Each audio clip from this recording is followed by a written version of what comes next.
Welcome to எங்கள் வீட்டு kitchen. இது வரைக்கும் எங்கள் வீட்டு கிச்சன் சேனலை சப்ஸ்கிரைப் பண்ணலைன்னா சப்ஸ்கிரைப் பண்ணிக்கோங்க. பக்கத்தில் இருக்க பெல் ஐக்கானை கிளிக் பண்ணிக்கோங்க. வாங்க வீடியோக்குள்ளே போகலாம். அரேபியன் ஸ்டைல் தமீஸ் அப்படிம்பாங்க, அதாவது புதினா வடை எப்படி செய்கிறதுன்னு பார்க்கலாம். அதுக்கு நான் எடுத்திருக்க அளவு ஒரு கைப்பிடி புதினா தலை எடுத்திருக்கேன். 200 கிராம் கடலைப்பருப்பு எடுத்திருக்கேன். ஒரு பெரிய வெங்காயத்தை இந்த மாதிரி கட் பண்ணி வச்சுக்கணுங்க. 2 காரத்துக்கு 2 பச்சை மிளகாய் போட்டால் போதும். இதை எப்படி செய்கிறதுன்னு நம்ம இப்போ பார்க்கலாம். ஃபஸ்ட்டு புதினா தலையை நல்லா அலசிட்டு ஃபஸ்ட்டு மிக்சியில் புதினா தலையை சேர்த்துட்டு அதுக்கப்புறம் நம்ம கடலைப்பருப்பை சேர்க்கலாம். கட் பண்ணி வச்சுருக்க வெங்காயத்தை சேர்த்துக்கலாம். பச்சை மிளகாய் சேர்த்து பாருங்கள், இந்த மாதிரி குறை குறைன்னு நம்ம வடைக்கு அரைப்போம் பார்த்திங்களா, கடலைப்பருப்பு வடைக்கு, அதே மாதிரி தாங்க இது மெத்தடு. அரைச்சி எடுத்துக்கிட்டோம். அதை ஒரு பவுலுக்கு மாற்றிட்டு தேவையான அளவு சால்ட்டு சேர்த்து இது போல் நல்லா மிக்ஸ் பண்ணி விட்டுறலாங்க. இது ரொம்ப சிம்பிளான ஒரு ரெசிபிங்க. அது சாப்பிட்றதுக்கு பார்த்தீங்கன்னா டேஸ்ட்டு அவ்வளோ சூப்பராக இருக்கும். உடம்புக்கும் நல்ல குளிர்ச்சி புதினா தலை. இதை எல்லாத்தையும் நல்லா மிக்ஸ் பண்ணிட்டோங்க. கையில் இந்த மாதிரி ஒரு உருண்டை உருட்டி கூட நம்ம எண்ணெயில் சேர்க்கலாம்.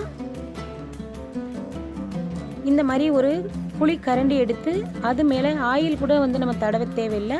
அப்படியே எடுத்து நம்ம ஆயில் சூடு பண்ணி அதில் போட்டோம்னு சொன்னால் நல்லா அழகாக அந்த வழுக்கிக்கிட்டு அந்த கரண்டிலேருந்து விழுகும்.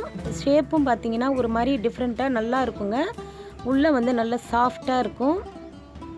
நம்ம தட்டி போடுறத விட இந்த மெத்தட் ரொம்ப சூப்பரான மெத்தடுங்க. பாருங்கள், எல்லாமே அழகாக வழுக்கிக்கிட்டு வந்துடுது அந்த கரண்டியில் போடுறதுனால.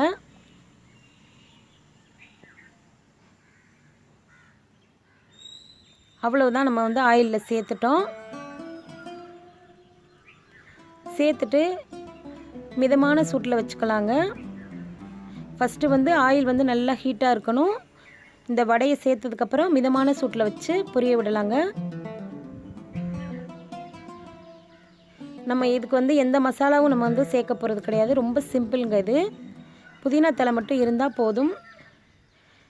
கடலைப்பருப்பு, புதினா தலை, வெங்காயம், பச்சை மிளகாய், இவ்வளோதாங்க இதுக்கு நம்ம போட்டிருக்க அளவு. ரொம்ப சூப்பரான சுவையான டேஸ்டான நல்ல மொறுன்னு புதினா வடை ரெடி பண்ணிட்டோங்க. இது போல் நீங்களும் வீட்டில் ட்ரை பண்ணி பாருங்கள். ரொம்ப சிம்பிளான ஒரு ரெசிபிங்க. நினச்ச நேரத்தில் சட்னி செஞ்சு முடிச்சிடலாம். குழந்தைங்களுக்கு செஞ்சு கொடுங்க. நல்ல ஹெல்த்தியாகவும் இருக்குங்க. இது போல் வீடியோ உங்களுக்கு வேணும்னா நம்ம சேனலை சப்ஸ்கிரைப் பண்ணுங்கள். தேங்க்யூ. தேங்க்ஸ் ஃபார் வாட்சிங். பாய். எல்லா புகழும் இறைவனுக்கு.